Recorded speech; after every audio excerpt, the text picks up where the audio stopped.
الحق مر ولو کان درا، حق بہت سے لوگوں کو کڑوا لگتا ہے اگرچہ وہ موتی ہو۔ صبا وہ چلے کی باغ پھلے، وہ پھول کھلے کی دن ہوں بھلے۔ یہ حضور مفتی اعظم ہند کی ولادت کے وقت اعلیٰ حضرت عظیم البرکت نے عرض کیا۔ اب اس شعر کا مطلب الگ ہوتا ہے۔ لوا کے تلے ثنا میں کھولے، رضا کی زبان تمہارے لیے، تمہارے لیے، تمہارے لیے۔ آقا کریم صلی اللہ علیہ وسلم کی بارگاہ میں جب ہم غلاموں کی حاضری ہو تو ہم سب اس طرح سے عرض کریں، میرے آقا صلی اللہ تعالی علیہ وسلم کا اب کریمانہ حال دیکھو۔ سرکار اپنا سر سجدہ میں رکھیں گے، میرے سرکار رب کا سجدہ قیامت کے میدان میں کریں گے۔ آپ کا سر کریم 7 دن 7 رات سجدہ میں رہے گا۔ اللہ تعالیٰ کا ارشاد ہوگا، یا محمد ارفع راسکا، محمد اپنے سر کو اٹھاؤ، کہو تمہاری بات سنی جائے گی، مانگو تمہیں دیا جائے گا، تم بخشش جس کی چاہو بخشا جائے گا۔ 3 اعلان محبوب کے لیے قیامت کے دن ہوگا۔ میرے سرکار کو رب تعالیٰ فرمائے گا اپنے سر کو اٹھاؤ، کہو تمہاری بات سنی جائے گی، مانگو تمہیں دیا جائے گا، تم بخشش چاہو بخشا جائے گا۔ میرے سرکار اب دیکھیے کہتے کیا ہیں رب کی بارگاہ میں، مانگتے کیا ہیں رب کی بارگاہ میں، اور کس کی بخشش چاہتے ہیں رب کی بارگاہ میں۔ میرے سرکار اپنے سر کریم کو سجدہ سے اٹھائیں گے، خوشی کے آنسو جاری ہوں گے نگاہ نبوت سے۔ میرے آقا ارشاد فرمائیں گے اب تمہیں گھبرانے کی ضرورت نہیں ہے، مغفرت کی بشارت عطا فرمائیں گے گنہگاروں کو، پاپیوں کو۔ تو گنہگار پاپی خاطی بخشش کی بشارت سننے کے بعد مسکرا اٹھیں گے۔ اعلیٰ حضرت عظیم البرکت اسی کی ترجمانی فرماتے ہیں، پیش حق مزودہ شفاعت کا سناتے جائیں گے، اور آپ روتے جائیں گے، سب کو ہنساتے جائیں گے۔ اللہ نعرہ رسالت مسلک اعلیٰ حضرت آقا کریم صلی اللہ تعالی علیہ وسلم کا قریبانہ حال ذرا دیکھو۔ میرے سرکار کے مقدس آنکھوں میں خوشی کے آنسو جاری ہوں گے۔ آنکھوں میں آنسو 2 ہی وقت آتے ہیں، یا تو انتہائی خوشی حاصل ہو تب آنکھوں میں آنسو آ جاتے ہیں، یا تو انتہائی غم ہو تب آنکھوں میں آنسو آ جاتے ہیں۔ میرے سرکار کو انتہائی خوشی حاصل ہے۔ آقا کریم اتنے خوش ہیں کہ تشکر کے آنسو نگاہ پاک سے جاری ہو گئے، اور سب کو بشارت دے رہے ہیں اب تمہیں گھبرانے کی ضرورت نہیں ہے۔ اعلیٰ حضرت عظیم البرکت فرماتے ہیں کہ اب آئی شفاعت کی ساعت آئی، ذرا چین لے میرے گھبرانے والے، گھبرانے والے، ذرا چین لے میرے گھبرانے والے، گھبرانے والے۔ اللہ اللہ، اے گھبرانے والوں اب چین و سکون میں آ جاؤ۔ آقا کریم صلی اللہ علیہ وسلم کا اب دریائے کرم دیکھو، اب سرکار کی عظمت ملاحظہ کرو۔ اسی لیے میں عرض کرتا ہوں، اے مسلمانوں، نبی کونین کی عظمت کو جو لوگ مدینہ شریف ہی کی گلیوں سے سمجھنا چاہتے ہیں، مکہ طیبہ سے دیکھنا چاہتے ہیں، مقام احد مقام خندق سے دیکھنا چاہتے ہیں، وہ بجائے ان جگہوں سے دیکھنے کے آئے ذرا دیکھیں قیامت کے میدان کا نقشہ سامنے رکھیں، تب وہ دیکھیں عظمت مصطفیٰ آقا کریم صلی اللہ علیہ وسلم کی عظمت ذرا ملاحظہ کرتے چلیے۔ میرے سرکار صلی اللہ تعالیٰ علیہ وسلم رب کی بارگاہ میں آپ عرض کیا کریں گے؟ رب تعالیٰ نے حکم دیا محبوب اپنے سر کو اٹھاؤ، کہو تمہاری بات سنی جائے گی۔ تو میرے سرکار کہیں گے کیا ذرا دیکھو، میرے آقا عرض کریں گے پروردگار یہ سب تیرے بندے ہیں، ان کا حساب و کتاب جلد فرما دے۔ رب تعالیٰ قبول فرمائے گا، اب حساب و کتاب شروع ہو جائے گا۔ حساب و کتاب کتنی دیر میں ہوگی؟ آؤ ذرا دیکھو، صرف 6 گھنٹہ کے اندر اندر سارا حساب و کتاب ختم ہو جائے گا۔ اللہ اکبر، اکبر، اور کیسے کیسے لوگ بخش دیے جائیں گے۔ تو اعلیٰ حضرت عظیم البرکت کے والد گرامی علامہ نقی علی خان رحمۃ اللہ تعالی علیہ الکلام الاوضح فی تفسیر علم نشرح میں تحریر فرماتے ہیں کہ 4 ارب 90 کروڑ 77 لاکھ مومنین کی مغفرت بلا حساب و کتاب کر دی جائے گی۔ اللہ اللہ، اور صرف 6 گھنٹے کے اندر اندر سارا حساب و کتاب ختم کر دیا جائے گا۔ اب سوال یہ پیدا ہوتا ہے کہ جب 6 گھنٹے کے اندر اندر سارا حساب و کتاب ختم ہوگا تو مفتی واجد علی صاحب نے تو حدیث سنا دیا تھا کہ قیامت کا ایک دن 50,000 برس کا ہوگا، پھر یہ سارا وقت کس لیے ہوگا آخر؟ اللہ تعالیٰ کو تو علم ہے کہ میرا فلاں بندہ جنتی ہے، فلاں جہنمی ہے، فلاں کے پاس اتنی نیکیاں ہیں، فلاں کے پاس اتنی برائیاں ہیں، فلاں اتنی نیکیاں کرے گا، فلاں اتنی اچھائیاں کرے گا، جنتی کو جنت میں ڈال دے، جہنمی کو جہنم میں ڈال دے، کوئی احتجاج نہیں کر سکتا۔ یہ حساب و کتاب کی ضرورت کیا ہے؟ یہ ہنگامے محشر کی ضرورت کیا ہے؟ میزان کی ضرورت کیا ہے؟ پل صراط قائم کرنے کی ضرورت کیا ہے؟ یہ بھیڑ بھاڑ اکٹھا کرنے کی ضرورت کیا ہے؟ مقام محمود کی ضرورت کیا ہے؟ پھر سرکار کے یہ بخشوانے کی ضرورت کیا ہے؟ تو اعلیٰ حضرت عظیم البرکت کے بھائی استاد زمن علامہ حسن حدیث کی روشنی میں بیان دے رہے ہیں کہ یہ سارا وقت اظہار مصطفیٰ کی عظمت کے لیے ہوگا کہ فقط اتنا سبب ہے انعقاد بزم محشر کا کہ تیری شان محبوبی دکھائی جانے والی ہے۔ اللہ اکبر، یہ سارا کام آقا کی عظمت کے اظہار کے لیے ہوگا۔ یہ پل صراط آقا کی عظمت کے اظہار کے لیے ہے، یہ میزان آقا کی عظمت کے اظہار کے لیے ہے، یہ حساب و کتاب آقا کی عظمت کے اظہار کے لیے ہے، یہ مقام محمود آقا کی عظمت کے اظہار کے لیے ہے، یہ مقام شفاعت آقا کی عظمت کے اظہار کے لیے ہے۔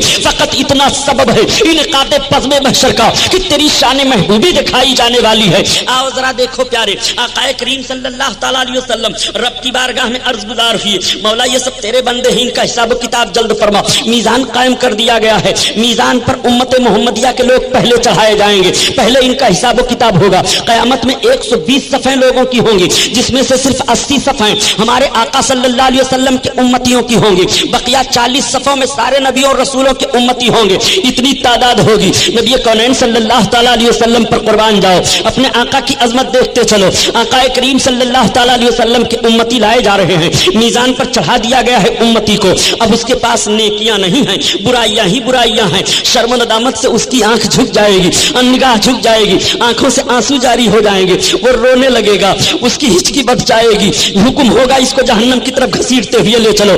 جہنم کی طرف لے جایا جانے لگے گا، جیسے جہنم کی طرف لے جائیں گے وہ آواز دے گا، انظر یا رسول اللہ، میرے سرکار میری طرف نظر کرم فرمائیے، یا رسول اللہ مجھے بچائیے، اے میرے سرکار اب ہمیں جہنم سے بچائیے۔ جیسے وہ آواز دے گا تو اعلیٰ حضرت عظیم البرکت کے بھائی استاد زمن علامہ حسن رحمۃ اللہ تعالیٰ علیہ اس کا نقشہ اس طرح سے بیان فرماتے ہیں کہ کسی طرف سے صدا آئے گی حضور آؤ، نہیں تو دم غریبوں کا فیصلہ ہوگا،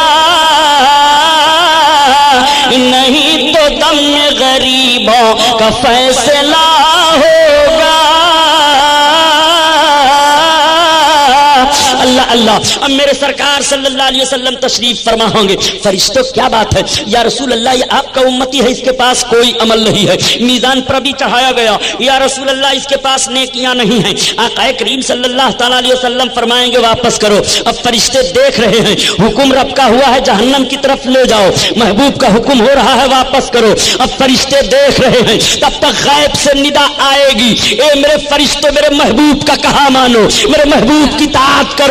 اللہ اللہ، اب میزان کی طرف پھر سے لے جایا جائے گا، اور میزان پر جیسے چڑھایا جائے گا تو اب نیکیاں ہی نیکیاں ہیں، برائیاں ختم ہو گئی۔ فرشتے حیران ہو کر کے عرض کریں گے یا رسول اللہ، ابھی جب میزان پر چڑھایا گیا تو اس کے پاس نیکیاں نہیں تھی، یا رسول اللہ یہ نیکیاں ہی نیکیاں کیسے آ گئی؟ تب تک ندا آئے گی، اے میرے فرشتوں میری رحمت کو یہ گوارا نہیں ہے کہ میرا محبوب میزان کے قریب کھڑا ہو کر کے قیام فرما ہو اور اس کے امتی کے اعمال تولے جا رہے ہوں، تو محبوب کے سامنے امتیوں کے برے اعمال دکھائے جائیں۔ میں نے اپنے محبوب کی عظمت کے اظہار کے لیے اس کے سارے بدعمالیوں کو نیکیوں میں بدل دیا۔